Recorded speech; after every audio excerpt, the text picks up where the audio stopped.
हो. विषय सुरू आहे आचार हे प्रकरण. यामधले जे पहिलं वचन आहे, स्वदेश संबंध त्याज्य, स्वग्राम संबंध त्याज्य, संबंधियाचा संबंध तो विशेषता त्याज्य, हे वचन याआधी आपलं झालेलं आहे. या पुढील वचने आज आपण घेणार आहोत. संबंधी अधिकार नाही. तर मागे सांगितलं की स्वदेश संबंध त्याज्य किंवा स्वग्राम संबंध त्याज्य आणि संबंधियाचा संबंध तो विशेषता त्याज्य. बाकीच्या इतर दोन संबंधांना विशेषता हा शब्द लावला नाही स्वामी, परंतु संबंधीय म्हणजे नातलग यांच्या संपर्काला स्वामींनी विशेषता त्याज्य सांगितलेलं आहे. असं का म्हणून, म्हणजे याच संबंधियांच्या संबंधाला विशेषता हा शब्द का लावला. किंवा मग स्वदेश आणि स्वग्राम यांचा संबंध त्याज्य ठीक आहे, परंतु जर का आपले नातलग आहेत ते नातलग जर का याच पंथाचे असतील, या धर्माचे असतील, मग त्यांचा काही त्याग करायची काही आवश्यकता नाही ना. त्यासाठी सांगितलेलं आहे की विशेषता त्याज्य का म्हणून, आणि नातलग जरी तुमचे पंथी असले तरी त्यांच्याशी विशेषता संबंध त्याज्य का म्हणून. ना संबंधी अधिकारू नाही. नातलग कुणी असो, मग संबंधी याच्यामध्ये मग तुमचे नातलग सुद्धा येतात. त्याच्यानंतर मग आपण जसं बोलतो की सोयरे आहेत आणि सोयऱ्यांचे सोयरे ते आपले धायरे, सोयरे धायरे हे झाले रक्तातले, म्हणजे आपल्या स्वतःचे, म्हणजे त्याच्यामध्ये एवढे नातलग लावलेले आहेत की आईकडचे, आई वडील मामा मावशे काका काकी वगैरे वगैरे जे काय असतील ते, मग वडिलांकडचे आई वडील मामा मावशी काका काकी वगैरे वगैरे ते वडिलांचा एक नात्यांचा जो हे असतो पूर्ण, आणि आईकडचा नात्यांचा पूर्ण जो विभाग आहे, हे सगळे आपले नातलग म्हणून येतात. त्याच्यानंतर आपल्याकडे जी सून म्हणून येणार तिचे एक नातलग, एक जावई म्हणून असणार त्यांचे एक नातलग, म्हणजे हा पूर्ण नात्यांचा जो एक गोतावळा तयार होतो पूर्ण, हे सगळे आपले संबंधी आहेत.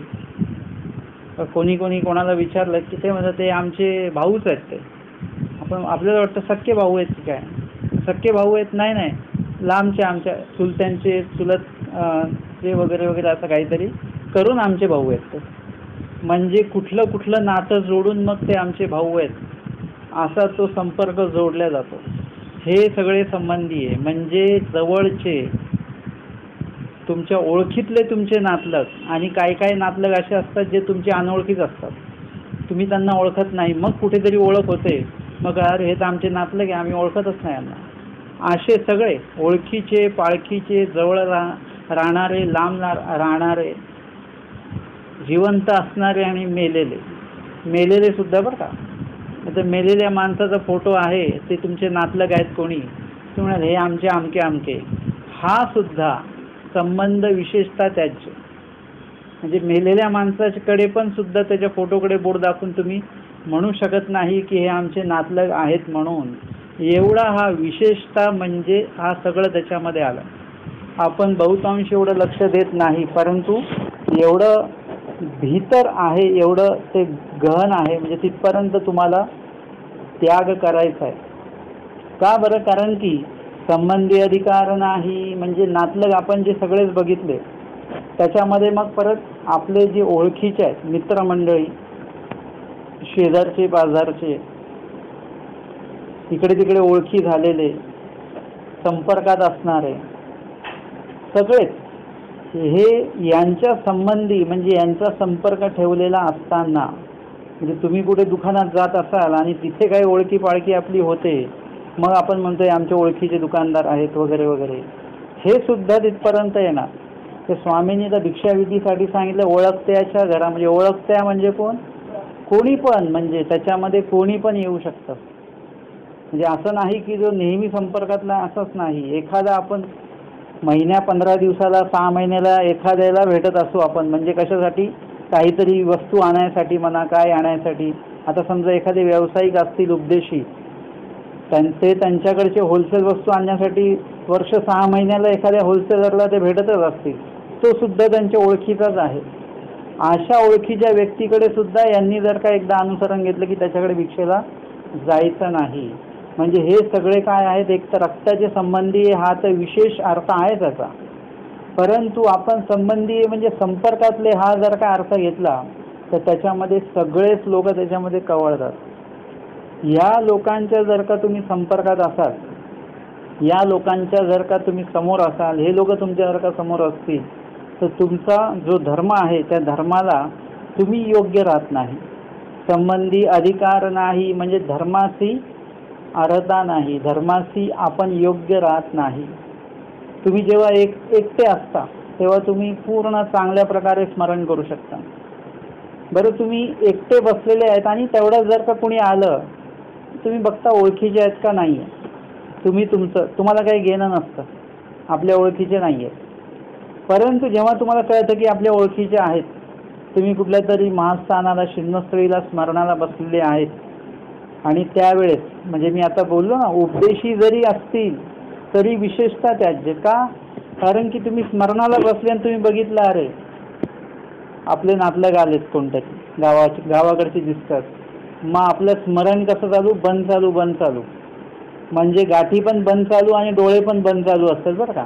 आपण मध्ये मध्ये डोळे उघडून बघतो त्यांचे दंडवत झाले का, मग भेटू आपण त्यांना, मग बघतो नाही विडा सुरू आहे, मग परत डोळे उघडतो नाही काहीतरी अजून काहीतरी विधी सुरू आहे, उपर दाखवणं सुरू आहे, विडा ठेवणं चालू आहे, दंडवत घालणं चालू आहे, आपले डोळे उघडझाप सुरू असतात आणि स्मरणाची गाठी पण बंद चालू. शिन्नस्थळीच्या सगळ्या लीळा त्या नातलगांच्या समोर विसरल्या गेल्या. नातलग असे आहेत. आज जर का आता प्रवचन चालू आहे आणि जर का कळलं की कोणाचा तरी ॲक्सिडेंट झालेला आहे, तुम्हाला त्याच्याशी काही घेणं नाही आहे, पण कुठल्या तरी नातलगाचा ॲक्सिडेंट झालेला आहे किंवा कोणी ॲडमिट आहेत नातलग, तर तुमचं इथे प्रवचनात मन लागणार नाही. धर्माशी तुम्ही संबंधी अधिकार नाही, लगेच धर्मावरून आपण निघून जातो. त्यानंतर तिथे स्वामींनी सांगितलेलं आहे साकूबाईसांना की कवणाची सीते आणि कवणाची बोलो तू आपले चिंती हो साकूबाई. आणि तिथे सांगितलं ग्रह स्मरणापसी विजनी निद्रा सांग. का सांगितलं, कारण की घरी तुमचं स्मरण का नाही होऊ शकत, तर त्या प्रश्नाचं उत्तर या वचनामध्ये स्वामींनी दिलेलं आहे. जेव्हा आपण घरी असू, मग तुम्ही कितीही अलिप्त राहिलात, घरी निरालंबी राहिला, आलिंबन तुम्ही अजिबात जरी ठेवलं नाही तरी जर का दरवाजाची बेल वाजली तर तुमचं डोळे जरी तुम्ही तिकडे नाही गेले तरी मन तुमचं तिकडे राहतं, कान तिकडे राहतात. मग दरवाजा उघडला जातो, कोणतरी दरवाजा उघडायला चाललाय का हे आपण स्मरणामध्ये डोळे बंद असताना अंदाज घेतो. कोणतरी गेलंय दरवाजा उघडायला, दरवाजा उघडलाय, मग आपले कान लागतात आवाज कोणाचा आहे, काय बोलतोय, स्मरण आपलं बंद आहे. हे आहे गृहस्मरण असं असतं. म्हणजे आपल्याला असं उलटं वाटेल की आचार्य सांगतात की घरी स्मरण करण्यापेक्षा तिकडे येऊन झोपा काढा. हे तर उलटं चालू आहे. उलट इथे स्मरण होत आहे ना काही तर स्मरण होतच आहे. मग तिकडे येऊन झोपण्यापेक्षा तर इथे स्मरण केलेलं चांगलं. परंतु गृहस्मरण हे तसं जसं पाहिजे तसं होत नसतं. गृहस्मरणामध्ये अन्यवार्ता हा प्रकार अधिक राहतो. तुम्हाला जरी वाटलं आम्ही गाठी फिरवतो आहोत, तरी घरी उठल्यानंतर तुम्ही जरी सकाळी 3ला उठले तरी तुम्ही म्हणता आज पाणी येईल की नाही, अन्यवार्ता सुरू आहे. कोणाकडे सकाळीच पाणी येत असेल तर स्मरण करता करता आपण अंदाज घेतो, पाण्याचा आवाज तर येत नाही आहे कुठे, ही सुद्धा अन्यवार्ता आहे. प्रत्येक गोष्ट, आता डबा करायला उठायचं आहे, आता हे बनवायचं आहे, आज भाजी काय बनवायची, हे सगळं स्मरण करताना चालू असतं. मग त्याच्यापेक्षा आचार्य म्हणतात की तिथे येऊन निद्रा सांग, अन्यवार्तेपसीवरी निद्रा सांग. आपल्याला असं वाटतं की आपण विधीमध्ये आहोत, परंतु तसं नसतं. आपण जरी विधीचा जर माहोल आहे आपला, तरी आपण विधीमध्ये नाही आहोत आणि विधी आपल्यामध्ये नाही आहे. ह्या दोन्ही गोष्टी घडतात. परंतु आपण काय म्हणतो, आम्ही रोज एवढ्या गाठा करतो, आम्ही रोज एवढं हे करतो, आम्ही रोज, म्हणजे हे काय सवयीचा भाग येतो, तो आत्मीयतेचा भाग जेव्हा तयार होईल तेव्हा तुमचं घरी सुद्धा विजनासारखं स्मरण होऊ शकतं, पण त्याच्यासाठी भरपूर मोठी तपश्चर्या लागते. तुम्ही आजच्या काळामध्ये आश्रमात जरी गेलात तरी तुमचं तसं स्मरण साधणार नाही. इथल्यापेक्षा तर चांगलंच होणार आहे. ते विजनस्थळी गेलं तर इथल्यापेक्षा स्मरण चांगलंच होणार आहे, परंतु जी एक लेवल पाहिजे स्मरणाची ती साधायला खूप वेळ द्यावा लागतो, खूप काळ द्यावा लागतो, आणि त्यानंतर ते सगळं साध्य होत असतं.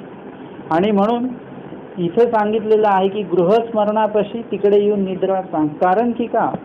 कारण की गृहामध्ये तुम्ही प्रत्येक गोष्ट तुमच्याशी बोलत असते. तुम्ही म्हणाल की नाही दुपारच्या टायमाला आम्ही घरी एकटेच असतो, तरी पण प्रत्येक वस्तू तुमच्याशी बोलते. खास करून बायांनी कबाड जरी बघितलं तरी ते कबाड त्यांच्याशी बोलतं की मी खूप खराब झालेलो आहे. ती बाई म्हणते पुसून टाकलं पाहिजे बरं का, कबाड खूपच खराब झालं. आता ही गोष्ट पुरुष मंडळींना दिसत नाही कधी, की कबाड खराब झालंय की बेडची चादर खराब झालेली आहे, हे पुरुष मंडळींना कधी दिसत नाही. पण महिला मंडळांना दिसतं की डबे खूपच खराब झाले बरं का.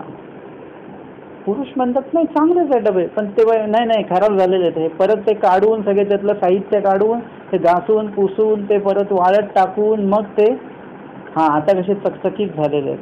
म्हणजे हे सगळी काय आहे, मनातल्या मनात आणण्यामार्फत चालते. तुमचं या गोष्टीकडे कधी लक्ष जाणार नाही किंवा गेलेलंही नसेल, परंतु आता तुमच्या लक्षात येईल की आपल्याशी वस्तू कशा बोलतात. मग या ठिकाणी आपण कुठल्या प्रकारचं स्मरण करू शकतो, ईश्वराला कदापि आपण आठवू शकत नाही. आता ह्या सगळ्या गोष्टी चेतन विभागातल्या झाल्या. म्हणजे जर का कोणी लहान मुलगा आहे आपल्या घरामध्ये, आपल्या नात्यातले आहे, नातू आहे, कोणी आहे, मग या संदर्भामध्ये आपल्याला बोलायला एवढं आपल्याला आवड असते, म्हणजे त्याच्याविषयी आपल्या स्वतःच्या मुलाविषयी, नातूविषयी, पंतूविषयी एवढं भरभरून बोललं जातं.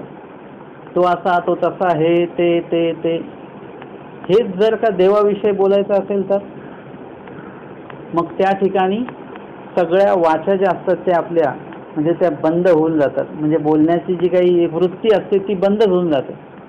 असं वाटतं की कोणीतरी काय आपल्याला बोलून बसलेलं आहे. आपण जर का म्हटलं लीळा सांगा देवाची, आपण एकदम चिडीचूप होऊन जाणार. म्हणजे संबंधियांचा जर का काहीतरी विषय चालू असेल तर त्या ठिकाणी मग देवाची लीळा घेणं म्हणजे आपल्याला कंटाळवाणं वाटतं.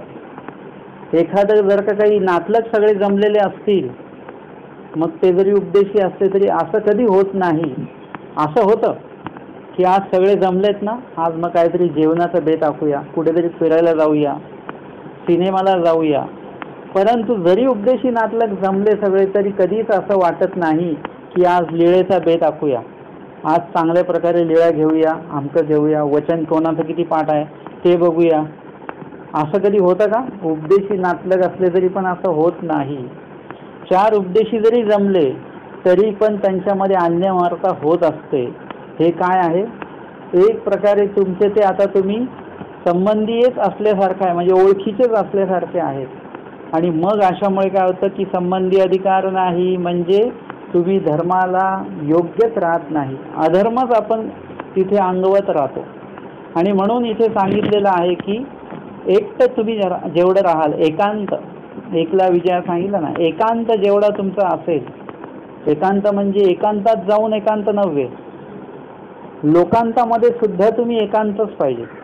आजकाल ते मोबाईलवाले असतात बरं का, ते लोकांतामध्ये सुद्धा एकांतातच असतात. त्यांना काही माहिती नसतं की आपल्या आसपास काय घडतंय, त्यांना ते कळत नसतं. आणि म्हणून आपल्याला लोकांतामध्ये सुद्धा एकांत साधता आला पाहिजे. ईश्वरपैकीच्या गोष्टीसाठी तुमचा जो एकांत तुम्ही साधला पाहिजे लोकांतामध्ये पण, तो साधला गेला तर निश्चितच आपल्याला परमेश्वराची भेट जी आहे ती कुठल्या ना कुठल्या माध्यमातनं, कुठल्या ना कुठल्या स्वरूपामध्ये आपल्याला इथेच होऊ शकते. एक आभासत्व म्हणा वगैरे किंवा अनुभवात्मक म्हणा, या ठिकाणी आपल्याला ते दर्शन होऊ शकतं. आणि म्हणून संबंधी अधिकार नाही असं सांगितलेलं आहे. आपण ह्या सगळ्या चेतन वस्तू बघितल्या, परंतु आता जड वस्तू सुद्धा त्याच्यामध्ये येऊ शकतात. आता संबंधी म्हणजे नातलग असा अर्थ केलेला. आता आपण संबंधी म्हणजे संपर्कात असलेले ज्या पण वस्तू आहेत. मग एखादी जड वस्तू असेल म्हणजे ज्याच्यामध्ये जीव नाही आहे, अजड आहे ते, परंतु तरी पण त्या ठिकाणी काय आहे की आपलं ममत्व आहे. तर त्या आपलं ममत्व ज्या ज्या वस्तूंमध्ये त्या त्या वस्तू बघितल्या की आपल्याला काय होतं, आपल्याला आठवण येते किंवा हा टी व्ही हा आम्ही तेव्हा काळी घेतलेला, उगाचच आठवत राहतं. ते देवारा बघितलं की मग आठवतं की आपण इकडे गेलो तेव्हा ते घेतलेलं. म्हणजे प्रत्येक गोष्ट अशी आठवत राहते. घर बघितलं की आम्ही या काळात घेतलं, मग आम्ही इकडे होतो, आम्ही तिकडे होतो, उगाचच मनामध्ये हे आपले अन्य वार्ता अन्य विचार हे सगळं चालू राहतं. यांच्या संबंधी सुद्धा अधिकार नाही. म्हणजे तुम्हाला धर्म जो तुमचं सुरू आहे तो बंद पाडण्यासाठी या गोष्टी कारणीभूत ठरतात. आणि म्हणून आपल्याला काय करायचं आहे की या संपर्कामध्ये आपल्याला कमीत कमी राहायचं आहे.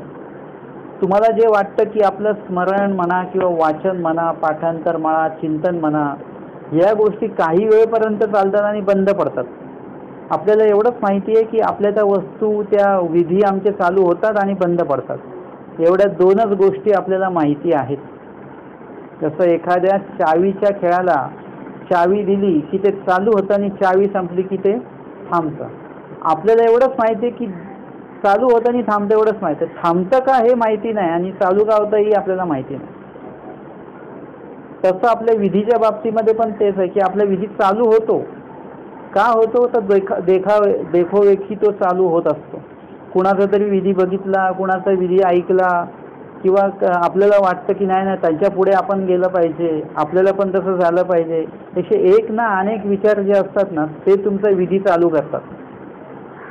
खरं तर या सगळ्या गोष्टी ज्या आहेत आता मी जे कारणं सांगितलं हे विधी चालू करण्यासाठी अत्यंत चुकीचे कारण आहेत. की त्यांचं झालं म्हणून माझं झालं पाहिजे, त्यांच्या पुढे जावं म्हणून माझं झालं पाहिजे, कोणी नावं ठेवू नये म्हणून माझं झालं पाहिजे, किंवा माझं नाव लौकिक व्हावं म्हणून माझं झालं पाहिजे. म्हणून हे जे काही कारण आहेत ना याच्यानीच आपले विधी चालू होतात. बाकी आपण विधी चालू करण्यासाठी काही वेगळं कारण आपल्याकडे नाही आहे जे असलं पाहिजे करण्याचं. आपल्याकडे हीच कारणं आहेत सगळी. तुम्ही बघा कधी पण तुम्ही जे जे विधी चालू केलेले आहेत ते असंच आहे की आज बाबांनी सांगितलं प्रवचनात म्हणून उद्या चालू करायचं आपल्याला, हे कारण आहे. आमका महिना आहे का म्हणून सुरू करायचं आहे. आमकं आज दिवस आहे का वटसावित्री पौर्णिमा काय आज म्हणून करायचं आहे. ही सगळी कारणं जी आहेत ना हा तुमचा विधी चालू करतात, परंतु ही सगळी कारणं चुकीची आहेत. आणि या चुकीच्या कारणामुळेच विधी सुरू झाल्यामुळेच काय होतं की आपले विधी काही दिवस चालून बंद पडतात. आजचा दिवस घेऊन जर का तुम्ही विधी सुरू केला ना तो आजचा विधी सुरू केलेला विधी संध्याकाळी बंद पडणार. उद्या वटसावित्री नाही ना, मग उद्या तो विधी होणार नाही, आजचाच दिवस होणार फक्त. एखादा विशिष्ट महिना पकडून जर का तुम्ही विधी सुरू केला तर तो महिन्याच्या अंती तो विधी बंद पडणार आहे. अशा प्रत्येक निमित्ताने सुरू केलेले जे विधी असतात. एखादी व्यक्ती आहे त्याच्या पुढे आपल्याला जायचं आहे, आता कुठपर्यंत जायचं आहे त्याचं जर का 80पर्यंत पाठ झालं तर मला उद्धरणपर्यंत पाठ करून दाखवायचं, ते पुढे जायचं. एकदा उद्धरणपर्यंत तुम्ही पाठ झालं तुमचं की तुमचा विधी बंद पडणार, कारण तुमचं टार्गेट पूर्ण झालेलं आहे. ह्या गोष्टींमुळे आपले विधी बंद होतात. आपण विधी बंद पडतो एवढंच आपल्याला माहिती आहे, पण का बंद होतो हेच आपल्याला माहिती नाही. कारण की का चालू होतो याचंच आपण कधी निरीक्षण केलेलं नाही आहे, परीक्षण केलेलं नाही आहे.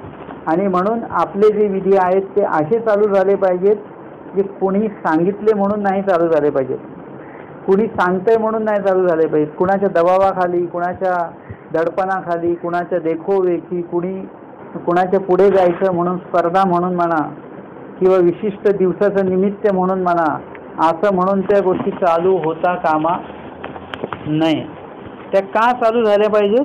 प्रत्येक गोष्टीतलं तुम्हाला महत्त्व कळलं पाहिजे आणि त्या महत्त्वाच्या अंती तुम्हाला ती गोष्ट चालू करता आली पाहिजे की ही गोष्ट मला का करायची आहे, स्मरण मला करायचं कशासाठी आहे. नामाचे 10 ठाय तर सांगितलेत, परंतु माझं एक असं हे आहे की बाबा नाम जे आहे ते शेवटचा जो ठाय सांगितलेला नाम प्राप्ती ते करी, त्याच्यासाठी म्हणून स्मरण केलं पाहिजे. त्याच्यामध्ये सगळ्याच गोष्टी आल्या. परमेश्वरे परमेश्वर पावी जे, आणि त्या पावण्यासाठी जर का तुम्ही स्मरण करत असाल तर परमेश्वर आणि जे हे आपोआप सगळं वेद बोध वगैरे सगळं त्याच्यामध्ये येतच. म्हणजे तुम्ही म्हटले की पुरणपोळी बनवा जेवायला, मग काय ते घरचे लोक फक्त पुरणपोळीच बनवतात का? बाकी सार दूध भजे काहीच बनवत नाही. म्हणजे आपण गेलो जेव्हा ते म्हणतील की नाही तुम्ही तर फक्त सांगितलं पुरणपोळीच बनवा ना. पुरणपोळी नुसती सांगितली की त्याच्यासोबत असलेले सगळे पदार्थ त्याच्यामध्ये अनुषंगिक आलेत. तसंच आहे की नाम प्राप्ती ते करी आणि प्राप्ती व्हावी ईश्वराची हा उद्देश हे जो काही मनामध्ये मनोधर्म धरून आपण जर का नामस्मरण केलं तर बाकीच्या सगळ्या गोष्टी म्हणजे परमेश्वर आवडी त्याच्या नामामुळे ह्या सगळ्या गोष्टी होणारच. फक्त नाम घ्यायचं आहे प्राप्तीसाठी, तुमचं साध्य ते असलं पाहिजे. बाकीचं नामामुळे होणाऱ्या वेद बोध अनुसरण स्मरण या सगळ्या गोष्टी तर आपोआपच होणार आहेत. त्या वेगळ्या तुम्हाला करायची गरज नाही, त्यासाठी वेगळं काही आवश्यकता नाही आहे. आणि म्हणून या ठिकाणी आपण बघतो आहोत की असे हे जे विधी आहेत ते विधी आपल्याला म्हणजे अशा पद्धतीने सुरू नाही करायचे आणि ते केले तर ते बंद होतील, हा विषय आपण बघितला. आणि जर का अशा पद्धतीने सुरू केले की माझ्या देवाने सांगितलेत, माझ्यासाठी सांगितलेत, हे माझं कर्तव्य आहे, जो जन्म क्षेपी इथपर्यंत जे काही सांगितलेलं आहे, तर अशा पद्धतीने जर का तो विधी तुम्ही त्याचं महत्त्व जाणून तो विधी जर का तुम्ही सुरू केला तर तो विधी कधीही बंद होणार नाही, बंद होऊच शकत नाही. अशा पद्धतीने संबंधी अधिकार नाही. म्हणजे असे जर का आपण काही संबंध जोडलेले असतील म्हणजे विधी करण्याअर्थी पण आता आपण खूप वेगळ्या अर्थाकडे चाललेलो आहोत. असं हे जे कारण आहेत अन्यथा कारण हे सुद्धा एक संबंधच आहे. या संबंधाला हा असा संबंध लावून जर का तुम्ही तो विधी करत असाल तर संबंधी अधिकार नाही. म्हणजे तुम्ही धर्माला जसे तसे योग्य नाही राहणार, तात्पुरते फक्त तेवढ्यापुरतं तेवढं. जसं ते रक्त काढताना डॉक्टर म्हणतात की हां मूठ अशी हे करा, मग ती कायमस्वरूपी राहते का? काही वेळाने ती आपल्याला असे आपण करतोच, ते परत सोडतो ती मूठ. का होतं असं? कारण की ती प्रसंगोचित सांगितलेली आहे. आपण जर का प्रसंगोचित विधी करायला जर का लागलो, वेळ पडेल तसंच विधी करायचा आणि वेळ संपली की मग विधी बंद, हा जर का आपला प्रकार असेल तर मग काय होईल? संबंधी म्हणजे अशा संबंधाने जोडलेले जे आपण विधी आहेत ते काही काळच चालतील. आता तुम्ही म्हणाल काही असे जे काही विधी आहेत, अधिकरणांची भेट असेल, अवसर काळ असेल, हे तर काही कुठल्याच प्रसंगाचाच असतो, हा काही नेहमी नसतो. परंतु तुम्ही जर का अधिकरणांची भेट ही जरी प्रसंगोचित असेल तरी जर का तुम्ही लीळा आठवणारे जर का असाल तर आमच्या स्वामींची आणि अनेक भक्तांची भेटी अनेक वेळा झालेली आहे. तुम्ही त्या त्या लीळेमध्ये त्या त्या भेटी आठवू शकता. अधिकरण भेटी ही तर आहेच आहे, ती प्रसंगोचित आपल्याला प्रत्यक्ष घडते आहे. परंतु त्या व्यतिरिक्त आपण इतर भेटीसुद्धा आठवू शकतो. आज जरी आपल्याकडे अधिकरणं समजा नाही आहेत कोणी आलेले तरी आपण आठवू शकतो. कुणीतरी कुठल्या तरी अधिकरणाची भेट सांगितली असेल ती तुम्ही आठवू शकता. कुठल्या तरी निरूपणाची भेट तुम्ही कोणी सांगितली असेल ती तुम्ही आठवू शकता. एखादी स्थान भेट असेल ती तुम्ही आठवू शकता. एक लीळा समजा तुम्हाला नवीन भेटलेली आहे, स्मृती तुम्हाला नवीन भेटलेली आहे ती तुम्ही आठवू शकता.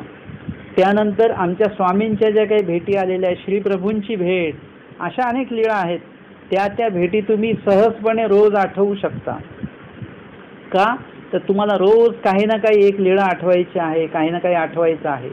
तर अशा पद्धतीने आपल्याला कुठल्याही प्रकारे म्हणजे प्रसंगोचित संबंधच फक्त जोडून आपल्याला कुठलाही विधी सुरू नाही करायचा. आपले सगळे विधी हे निरंतर असले पाहिजेत. आमचे स्वामी सांगतात निरंतर परमेश्वराचे आठवावे.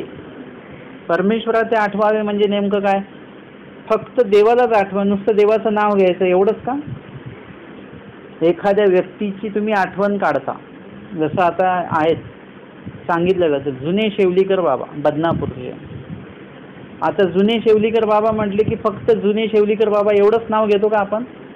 नाही, लगेच तो आश्रम आठवतो, ते मोठे हॉल आठवतात, बाबांचं समजा ज्यांनी बाबांना बघितले की ज्यांनी बाबांबद्दल ऐकलेलं आहे ती एक समोर सगळी ती एक छवी निर्माण होते की त्यांचं बोलणं कसं होतं, त्यांचं स्मरणनिष्ठता कशी होते, ते कसे दिसत होते, या सगळ्या गोष्टी येतात. त्यांच्या संदर्भातला एखादा प्रसंग तुम्ही ऐकलेला, स्वतः पाहिलेला असेल तो लगेच आपल्या डोळ्यापुढे. तर प्रत्येक अधिकरणांच्या बाबतीतलं आपल्याला असं आत्ताही होऊ होतं. तसं ईश्वराचं नाव घेतल्यानंतर फक्त ईश्वराचंच नाव असं नसतं. तुम्ही जेव्हा श्री चक्रधर स्वामी हे नाव घेता तेव्हा तत्संबंधित अनेक लीळा तुम्हाला आठवतात. भटोबास आठवतात, बाईसा, महादाईचा, सगळे तुम्हाला आठवतात. हे सगळं डोळ्यापुढे येतं तुम्हाला. मग अशा वेळेस तुम्ही कुठे असावं? घरीच असावं का? दंडवत घालूनच असावं का? आज जर का आपण लीळाचरित्र काढतो तेव्हा तर आपण दंडवत घालून बसतो, परंतु एखादा व्यक्ती असा असतो की त्याला निरंतर ते आठवतच राहतं. आमचं जेव्हा वचन संबंध आमचे सुरू होतं, आम्हाला असं होतं की आमच्या तोंडामध्ये नुसते वचनच असायचे, म्हणजे दुसरं काही बोलणंच नाही. दिवसभर आपलं चालूच असायचं आमचं, काही ना काही मुखामध्ये वचनच असायचे. मग तेव्हा आम्हाला ते कळायचं की आपलं हे चालू आहे तर निरंतर आपण तेच बोलतो आहे, तर मुखामध्ये सुद्धा तेच येतं. मग आता जर का तुम्ही कुठेतरी प्रवासामध्ये आहात आणि एखादं तुम्ही लीळा तुम्हाला समजा ससाच तुम्ही बघितला कुठे, तर ससाची लीळा तुम्हाला लगेच जागेवर आठवणार. तुम्ही कुठे वाघ बघितला तर तुम्हाला वाघाची लीळा लगेच आठवणार आहे. म्हणजे इतर कोणाला दिसेल ना दिसेल, इकडे कोणी फोटोमध्ये बघितला म्हणा, कुठे बघितला, म्हणजे जे जे प्रसंग तुम्ही बघितले त्या स्वामी सांगतात. म्हणजे प्रत्येक वेळेला प्रत्येक क्षणी ही परमेश्वर आठवावा. म्हणजे कसं आठवणार? तुम्ही प्रत्येक गोष्ट जेव्हा तुम्ही बघाल त्या वेळेला तुम्हाला ते आठवणारच. तुम्ही एखाद्या फोटोमध्ये जरी शिन्नस्थळी स्थान बघितलं, तुम्ही फोटो बघतायत तुमचे आणि त्याच्या शिन्नस्थळीच्या स्थानाच्या इथे तुम्ही फोटो काढलेत, तुम्हाला तत्संबंधित लीळा आठवणार. फक्त तुम्ही लीळा आठवणारे असले पाहिजे बरं का.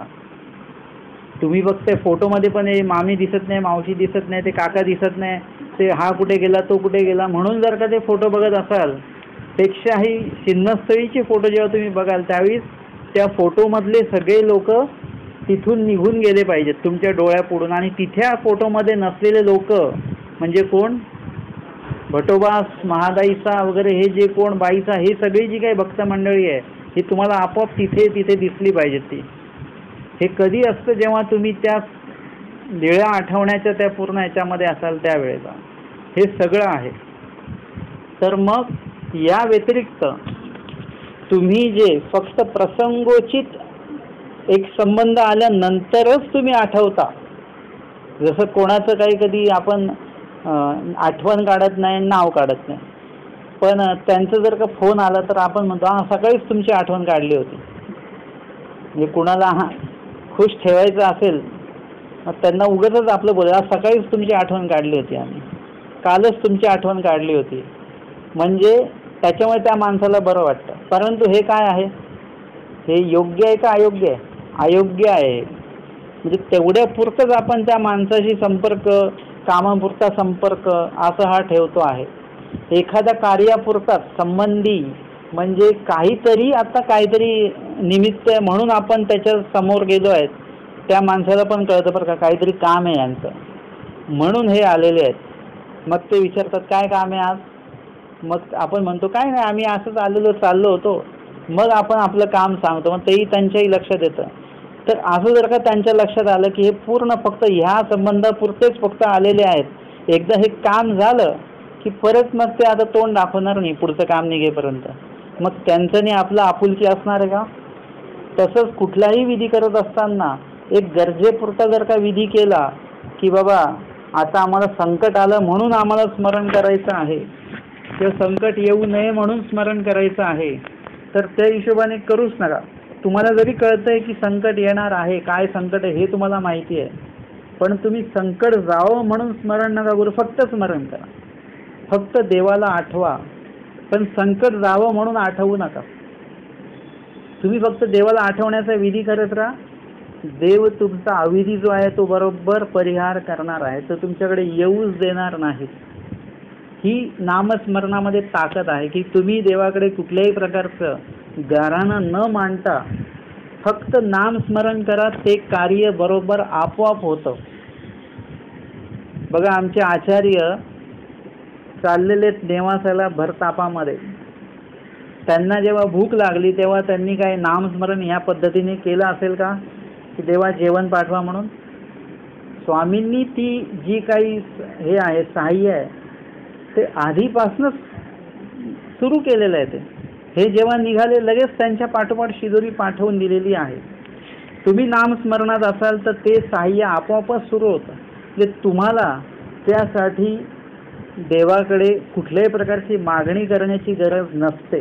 ते आपोआप सगळे ते कार्य परमेश्वराला काय करायचं आहे, कसं करून घ्यायचं आहे, हे सगळं परमेश्वर करत असतात. आणि म्हणून या ठिकाणी स्वामी म्हणतात त्या लीळेमध्ये त्यांना की ते म्हणतात किंवा मला कशाचं काय घ्यायचं आहे मला काय आठवत नाही. तेव्हा स्वामी म्हणतात तुम्ही जे बघाल ते तुम्हाला आपोआप स्फुरेल. म्हणजे काय आहे, त्यांनी स्वामींना सांगितलं का मला स्फुरवा म्हणून. स्वामी म्हटले फक्त तुम्ही वस्तूकडे बघा, आपोआप तुम्हाला स्फुरणार आहे. आज आपली पण समजा आपण आता जसं आपण मगाशी बघितलं, एखादी स्वामींच्या संपर्कातली संबंधातली वेळेत आलेली एखादी वस्तू जरी आपण बघितली तरी आपल्याला लगेच ते आठवतं की हां हे लीळेमध्ये आलेलं आहे बरं का, हे कुठल्या लीळेत आलेलं आहे, हे अमकं लीळेत आलेलं आहे. एखाद्या दृष्टांतामध्ये काही उल्लेख आलेले आहेत तर आपल्याला ते वस्तू बघितल्यानंतर लगेच आठवतं. राटगडी आपण जर का बघितली कुठे तर लगेच आपण म्हणतो अरे हां हे दृष्टांतामध्ये आलेलं आहे, हे स्वामींनी निरूपण केलेलं आहे. म्हणजे बरोबर त्या गोष्टी आपल्याला त्यावेळेस आठवतात.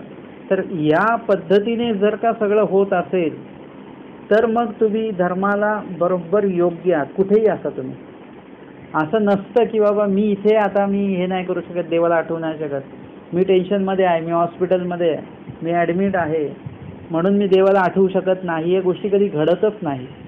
ज्याला देवाला आठवायचं आहे ना तो देवाला आठवण्याचे नुसते कारणं शोधत राहतो. त्याला सगळ्या ठिकाणी देवच देव देवच देव दिसत राहतो. आणि त्या दृष्टिकोनातनं जर का तुम्ही देव आठवत असाल एकदम माझं कर्तव्य म्हणून, त्या नामाचं महत्त्व जाणून निरंतर कुठल्याही प्रकारचा अंतर न देता, तर मग तो विधी बरोबर साधला जाणार आहे. पण त्या व्यतिरिक्त जर का कुठला तरी निमित्त शोधून जर का फक्त तुम्ही करत असाल तर संबंधी अधिकार नाही, तेवढ्यापुरतं तुम्हाला काय गोमटं लागायचं ते लागणार आहे. पण तो धर्म, तो विधी तुमच्याकडे कायम राहणार नाही आहे, तो तेवढ्याच वेळापुरतं निघून जाईल. असा आपण वेगळा सुद्धा अर्थ याचा बघितला.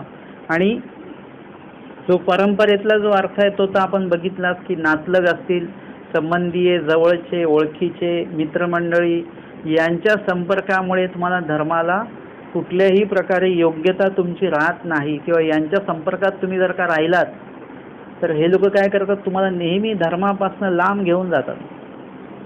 तर तुम्ही लीळाचरित्र घेऊन बसलेले आहेत आणि ते तुमचे नातलं आहे, काय एवढं पुस्तक वाचतो, ते पंडित व्हायचं काय तुला, चला आपण फिरून येऊया, किंवा तो अन्य बडबड काहीतरी करतो.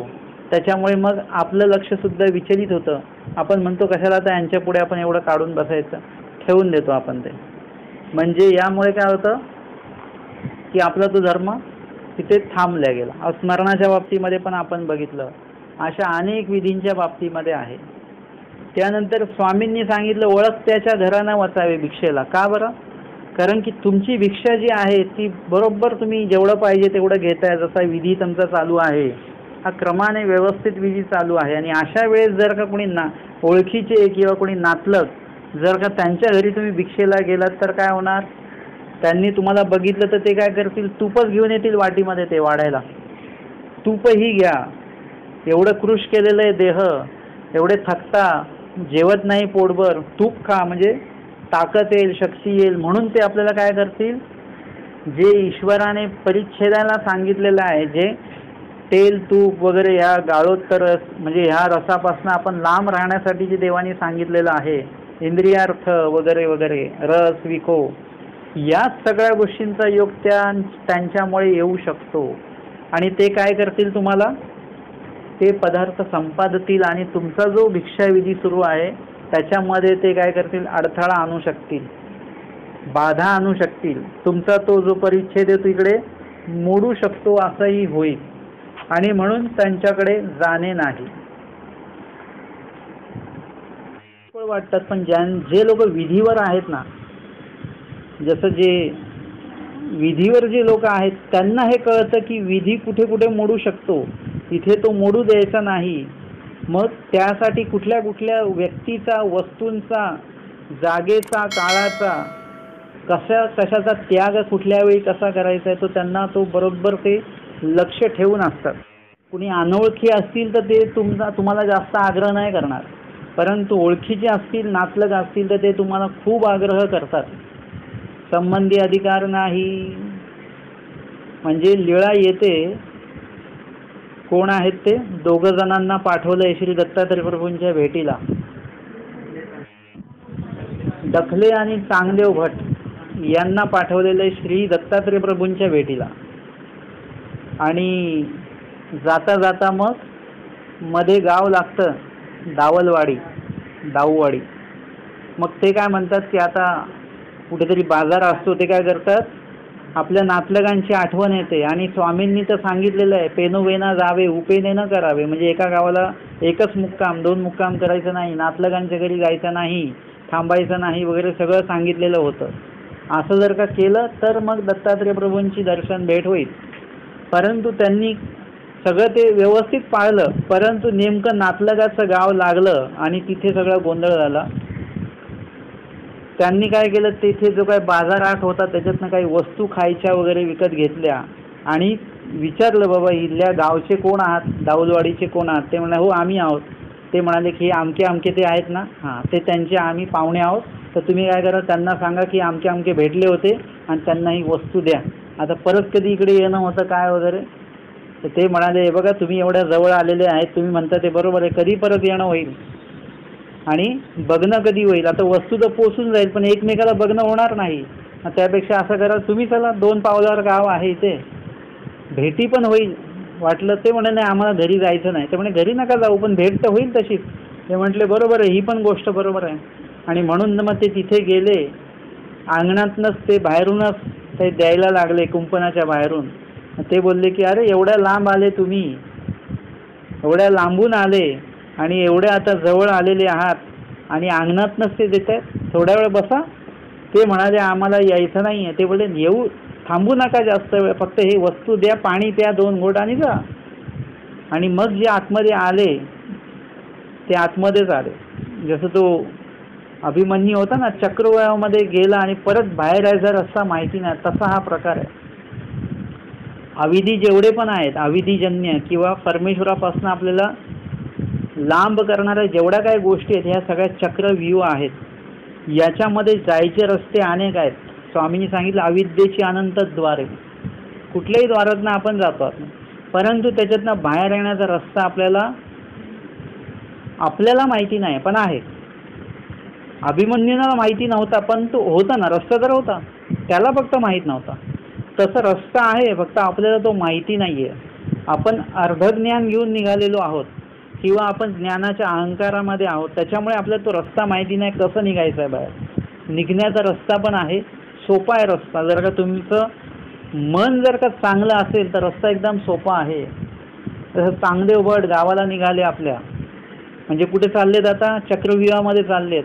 आमच्या स्वामींना विश्वास नाही की परत चांगदेव भट येतील की नाही, म्हणून स्वामी त्यांना सोडवायला तिथपर्यंत गेले. आणि स्वामी विचारतात आम्हाला विसरणार तर नाही ना, आठवणार ना, इतक्या वेळा आठवा, इतक्या वेळा आठवा, नाही इतक्या वेळ तर इतक्या वेळ तरी आठवा. स्वामींना ती भीती आहे की जीव चक्रव्यूहात गेला की परत येत नाही, परंतु त्यातनं बाहेर येण्याचा मार्ग स्वामींनी चांगदेव भटांना सांगितला की तिथे गेल्यानंतर सुद्धा जेव्हा तुम्ही देवालाच आठवत असाल तर तुम्ही किती नातलगांमध्ये असला तरी तुमच्यामध्ये एक हे असणार आहे की तुमचा देव तुम्हाला आठवतो आहे आणि देवाला सुद्धा तुम्ही आठवता आहात. ह्या दोन्ही गोष्टी घडतात, दोन्ही कड घडतात, तुमचाही कड आणि ईश्वरीचा कड जो आहे सुरूच आहे तो. आणि मग अशा वेळेस ते तिथे गेले आतमध्ये, पाणी पिले. आता ते पाणी म्हणजे काय भिक्षान्न नव्हतं, ते प्रपंचान्न होतं. ते जर का प्रपंचाचं पाणी जर का पिलं, आज बहुतांशी लोक असे आहेत की जे आश्रमात स्थानाकडे येतात, त्यांना विचारलं पाणी प्यायचं का, ते बोलतात आम्ही घरून आणलेलं आहे.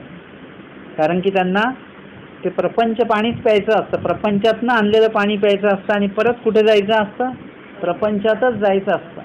पण कमीत कमी आपण एक बघू शकतो असं की एखाद्या भूमीचं एक वेगळेपण असतं, तसं त्या पाण्याचं पण वेगळेपण असू शकतं. मार्गातलं जर का एक घोट जरी तुम्ही पाणी पिलं तरी थोडासा विचारांमध्ये तुमचा बदल होणार आहे. तिथलं जर का भिक्षांना जर का तुम्ही थोडंसं जरी एक घास जरी तुम्ही खाल्ला तरी तुमच्यामध्ये तो बदल जो आहे तो होणारच आहे.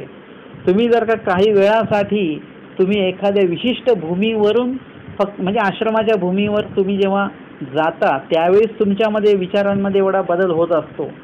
तर म्हणजे ह्या गोष्टी पण ज्या आहेत या नुसतं आपली व्यवस्था होणार आहे म्हणून त्या आश्रमात खायचं प्यायचं नाही आहे आपल्याला. एक लक्षात घ्या, आपण स्नान करायला गेलं की इकडे चांगली व्यवस्था आहे बरं का, आपली ते पाणी वगैरे चांगलं आहे म्हणून आपण जातो. आपण ह्यासाठी नाही जात की बाबा आपल्याला जे पाणी मिळणार आहे ते वेगळं असणार आहे काहीतरी पाणी. पूर्ण जे काही ज्या आश्रमात विधिविधान चालतात, ईश्वरोक्त विधी चालतात, त्या ठिकाणचं पाणी आपल्याला प्राशन करायला मिळणार आहे. म्हणजे एक प्रकारे तो प्रसाद आहे. जे जेवण मिळणार आहे ते काही पोट भरण्यासाठी म्हणून किंवा ते पंगत आहे आपली म्हणून की चांगले पदार्थ असतात म्हणून आपल्याला तिथे व्यवस्था होईल म्हणून ते पदार्थ खाण्याच्या दृष्टिकोनातून तिथे जाऊच नका अजिबात. तिथे एक भाग ठेवा की आपल्याला प्रसाद मिळणार आहे आणि तो प्रसाद म्हणजे स्वामींनी दृष्टपूत केलेला आहे, भिक्षांना आहे. हा या दृष्टिकोनातून जर का तुम्ही ते ग्रहण करण्यासाठी जाल तर नक्कीच त्या पदार्थाची जी चव आणि त्याचा जो आनंद आणि त्याचा जो लाभ आहे तो तुम्हाला अनुभूती त्या गोष्टीची येणार आहे. पण आश्रमस्थ जे पदार्थ आहेत जे भिक्षांना आहेत आणि त्यामुळे तो बनवत असताना जो काही प्रत्येकजण काही चुकीचं नसतं. खूप लोक जे असे आहेत की बनवताना काही ना काही लीळा काही ना काही घोक आठवत असतात, अभ्यास आठवत असतात, वचन आठवत असतात. ते आठवता ते भोजन बनवलं जातं. त्यामुळे त्यामधला जो एक आध्यात्मिक स्वाद जो आहे तो वेगळा आहे. ते खाल्ल्याने तुमच्यामध्ये धर्मवृद्धी आहे ती धर्मवृद्धी होणार आहे. आणि जर का त्या व्यतिरिक्त जेव्हा तुम्ही अन्न खाता तेव्हा तुमच्यातला जो धर्म आहे ना तो त्या ठिकाणी बंद पडायला लागतो, कमी कमी कमी कमी होतो. आणि त्या दृष्टिकोनातून जर का आपण बघितलं या ठिकाणी त्यांनी जे काही पाणी प्राशन केलं ग्रहण केलं तिथे जे काही अन्न ग्रहण केलं तिथे जे काही त्यांनी उपभोग घेतला ज्या ज्या वस्तूंचा तर त्या सगळ्या गोष्टींमुळे त्यांच्यातला जो धर्म आहे स्वामी म्हणतात बाई पाप न तरी नव्हे पर धर्मापासून यायचा निर्पोनी काढी. म्हणजे हे आहे आपल्याला या गोष्टी कधीच लक्षात येत नाही. आपण जे बोलतो ना की अन्य लोकांकडे आपण खायचं नाही, का नाही खायचं? त्यांच्याकडचे पदार्थ कुठल्या हेतूने ते त्यांनी स्टोअर करून ठेवलेले आहेत, आणून ठेवलेले आहेत, ते जर का तुम्ही खाल्लेत तर तुमच्यातला धर्म काही अंशी कमी होऊन जातो. हे वचनामध्ये स्वामींनी सांगितलेलं आहे. आणि या लीळेच्या माध्यमातून पण आपल्याला ते बघायला मिळतं. स्वामींनी सांगितलं नातलगांकडे जाऊ नका. का? कारण की नातलग जे देणार आहेत ते तुम्हाला त्या ममतेपोटी आसक्तीपोटी देणार आहेत. ती आसक्ती अशी आहे की ती ईश्वराकडची जी तुमची ममत्व आहे लागलेपण आहे ते कमी कमी कमी होणार. त्याच्यामुळे इतर जी व्यक्ती तुम्हाला देणार आहे भिक्षांना म्हणून ती देत असताना ती त्या आसक्तीने नाही देणार. तो एक विधी म्हणून ते देणार, त्यांचं कर्तव्य म्हणून किंवा कोणीतरी समोर आले म्हणून देणार. परंतु ओळखता जो व्यक्ती आहे तो देणार ना तो आसक्तीयुक्त देणार. आणि ती आसक्ती जी आहे ना ती आपल्याला काय करते, आपल्यातला धर्म कमी करून टाकते. हे आपल्याला लक्षात येत नाही. त्यांचा तो धर्म कमी झाला, त्यातला आज्ञेचा जो काही भाग होता म्हणजे एका अवताराने दुसऱ्या अवताराकडे पाठवतायत. जे पूर्ण मधला जो काळ आहे जो पूल आहे सेतू आहे तो विधींचा सेतू आहे. त्याच्या इकडे तिकडे कुठेही व्हायचं नाही आहे. त्यांना स्वामींनी सांगितलंय डावीकडे नाही, उजवीकडे नाही, सभेकडे नाही, आपण्याकडे नाही, कुठेच नाही. फक्त विधी जो सांगितलेला आहे मला या टोकाहून त्या टोकाला जायचं आहे. म्हणजे कलियुगाच्या विद्यमान अवताराकडनं चहुयुगीचे जे विद्यमान अवतार आहेत त्यांच्याकडे जायचं आहे. हा जो एक सेतू बांधलेला आहे स्वामींनी त्या सेतूच्या इकडे तिकडे न जायला सांगून सुद्धा त्यांनी काय केलेलं आहे ते काही पाळलं नाही त्यांनी. आणि तिथे नातलगांकडे राहिले वगैरे. आणि मग सकाळी जेव्हा निघाले परत माहूरकडे तेव्हा मग चांगले वट त्यांना काय म्हणतात, आता कशाला दत्तात्रय प्रभूंची भेट आणि दर्शन होणार आहे, चला माघारी. आपण इथे चांगला मुक्काम केला, खाल्लं पिल्लं, भिक्षांना नाही काय नाही. एकी घरी आपण जेवलो, मग आता आणि ते परत माघारी आले आणि मग स्वामी म्हणतात की असं श्री दत्तात्रय प्रभूंचं दर्शन कुणालाही होणार आहे का? असं नाही, कुणालाही नाही होणार. म्हणजे ज्यांना व्हायचं त्यांनाच ते होणार आहे. आणि त्यासाठी या सगळ्या गोष्टींचा त्याग करावा लागतो. म्हणजे बघा, तुम्ही विचार करा, एक क्षण असा विचार करा की हे जर का आपल्या नातलगांकडे गेले नसते आणि पेनो वेना करत, म्हणजे मुदर मुक्काम करत भिक्षा मागत जर का माहूरला जर का ते पोहोचले असते, श्री दत्तात्रयांची भेटी झाली असती, तिकडच्या तिकडे उद्धरून गेले असते, काय चमत्कार झाला असता. कोण मध्ये आलं? नातलग मध्ये आले. बाकी भिक्षा तर रोजची मागायचीच आहे, मुक्काम तर रोज करायचाच आहे, पण नातलगांकडे जायचं नाही, नातलगांकडे मुक्काम करायचं नाही, हा जो एक भाग आहे तो भाग त्या ठिकाणी आडवा आला आणि त्याच्यामुळे पुढचा जो महालाभ घडणार आहे तो त्या ठिकाणी थांबल्या गेला. आणि जर काही लीळा तुम्ही त्या कटाक्षाने बघितली की बाबा यांच्या जर का म्हणजे सन्निधानी जे होते त्यांच्या जर का संबंधी त्यांना आडवे येत आहेत आणि त्याच्यामुळे त्यांना धर्महानी त्यांची होते आहे, ईश्वर भेट त्यांची चुकते आहे, तर काय होणार आहे की आपल्या बाबतीमध्ये तर हे सहज शक्य आहे. आपल्याला कोणी सांगायला सुद्धा नाही आहे, कोणी कान पकडणारं नाही आणि कोणी चुकी सांगणारं नाही आहे आपल्याला, तर आपली सुद्धा धर्महानी यामुळे होऊ शकते. तर हा भाग आपण लक्षात ठेवला पाहिजे. टीकेमध्ये भरपूर उदाहरणं सांगितलेले आहेत त्यांनी की बाबा धर्मराजा जे आहेत, धर्मराजा आता हे कुठल्या युगातले आहेत? द्वापर युगातले आहेत.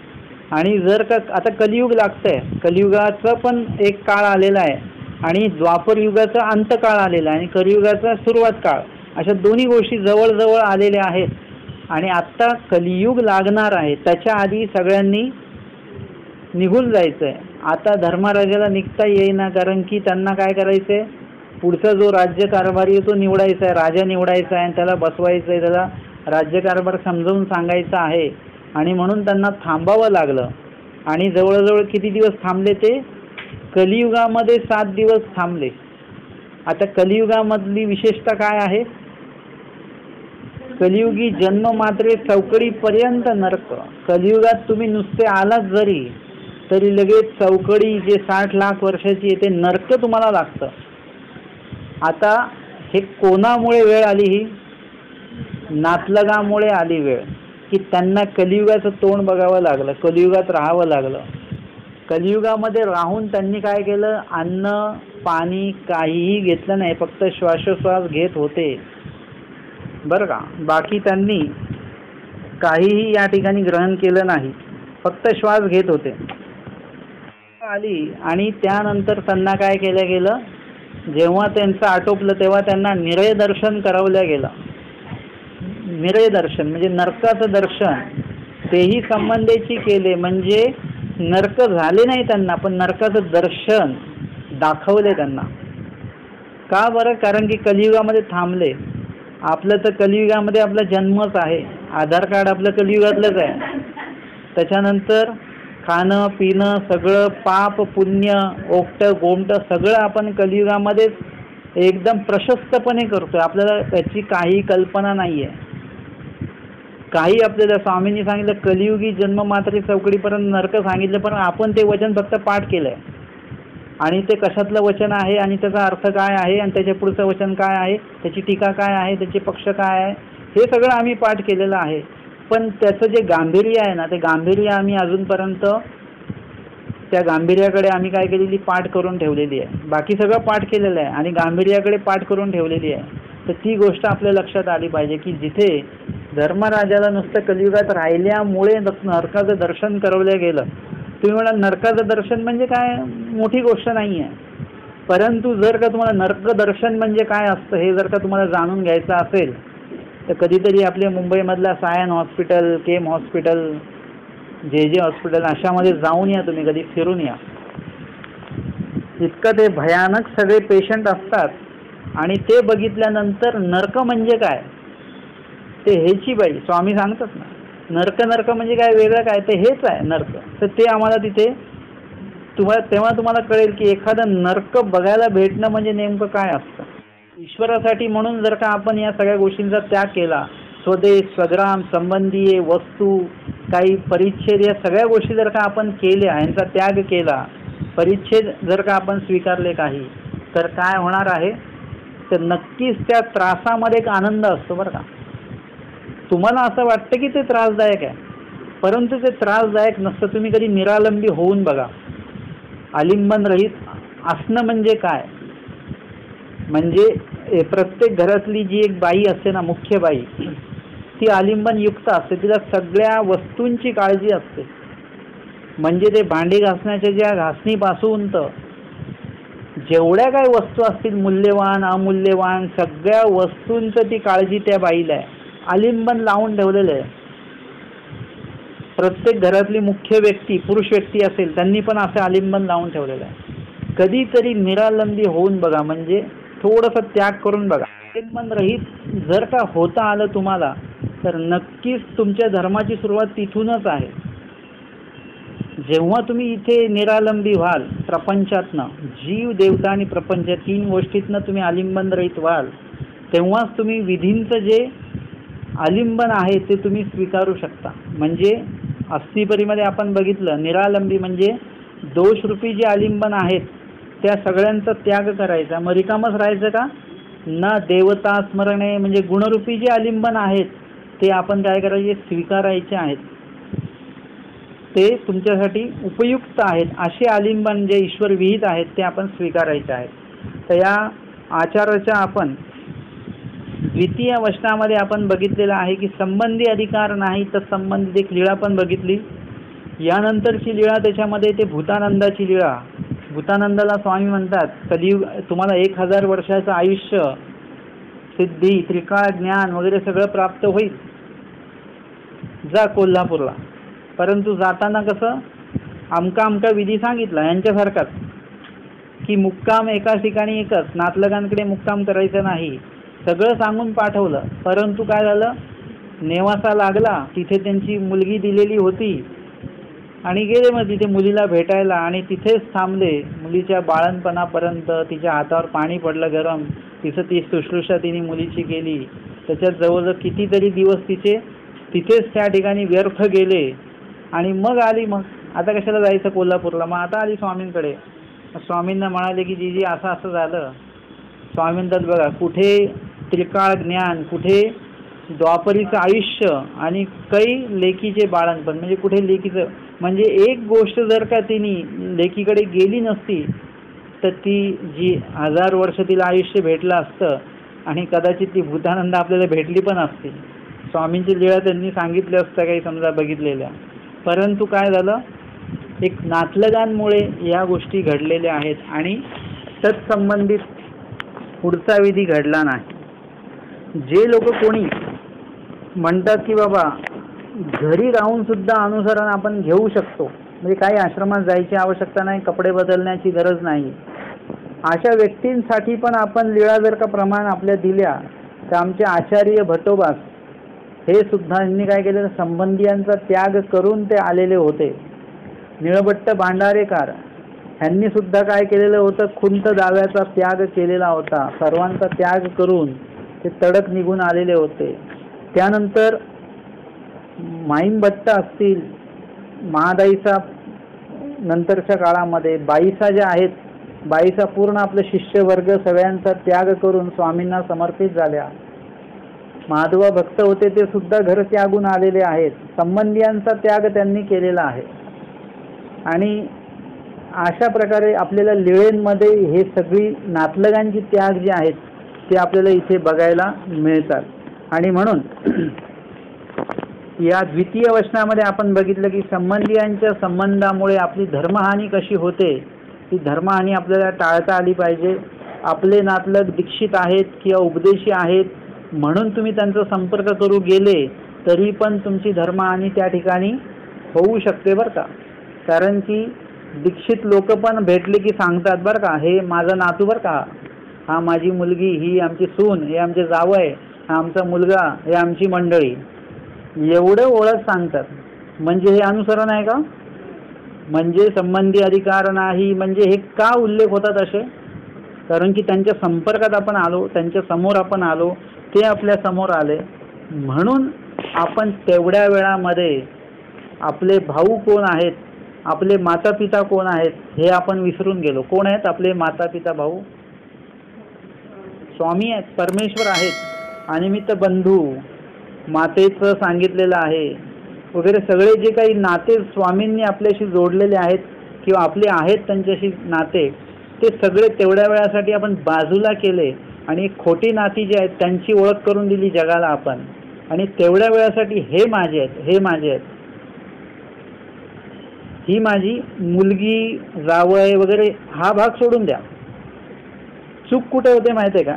हे माझे, इथे चूक आहे. एवढा जो वाक्यातला एवढा जो पद आहे ना, हे 2 पद, इथे मुख्य हे आहे की हे माझे, हे माझे, हे माझे. कितीतरी वेळा आपण बोलतो ना माझे, हे माझे, परंतु ते माझे आहेत का, ते आपले आहेत का, हा भाग आपण विसरून गेलेलो आहे.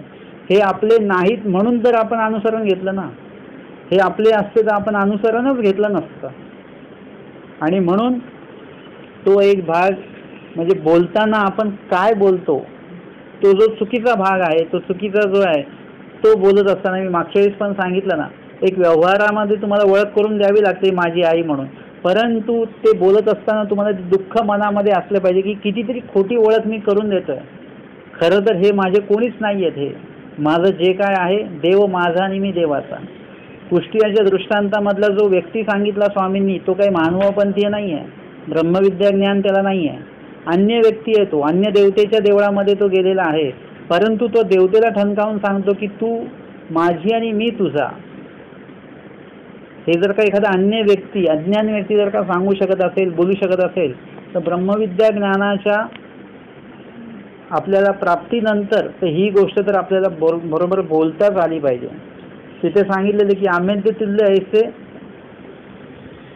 म्हणजे अमेद्य तुल्य सगळं श्री चक्रधर ऐसे जाणून अमेद्य तुल्य विखो सेवी. याच्यापर्यंत अजून काय आपल्या जीवनामध्ये वाईट असणार आहे. म्हणून संबंधी अधिकार नाही याचे अनेक अर्थ आपण आजच्या याच्यामध्ये बघितलेले आहेत सत्रामध्ये. तर आपण काय केलं पाहिजे, ज्या ज्या गोष्टी तुम्हाला याच्यातनं बोध आपल्याला एवढाच घ्यायचा की ज्या ज्या गोष्टी तुम्हाला धर्महानी आहेत, तुम्हाला असं वाटतं की आपल्याला याच्यामुळे आजच्या या कार्यामुळे आपल्याला लीळा वाचता येणार नाही आहे, स्मरण होणार नाही आहे, देवपूजा होणार नाही आहे, पूजा अवसर आपल्याला आठवता येणार नाही आहे, ह्या सगळ्या गोष्टी धर्महानी दायक गोष्टी होणार आहेत. कशामुळे की आज फिरायला गेल्यामुळे म्हणा, आज काही अमक्या ठिकाणी गेल्यामुळे म्हणा, जिथे आपली काही आवश्यकता नाही आहे अशा ठिकाणी आपण गेल्यामुळे हे नुकसान होणार असेल. आवश्यकता असेल तर तुम्हाला जावं लागेल, तुम्ही व्यवहारामध्ये आहात, प्रपंचामध्ये आहात, परंतु एखाद्या ठिकाणी जायची गरजच नसेल तर त्या ठिकाणी काही जाण्याची आवश्यकता नाही.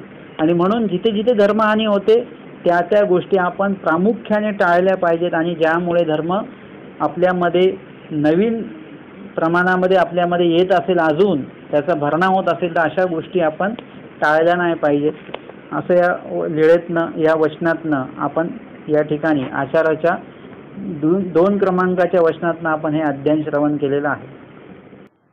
दंडवत हो.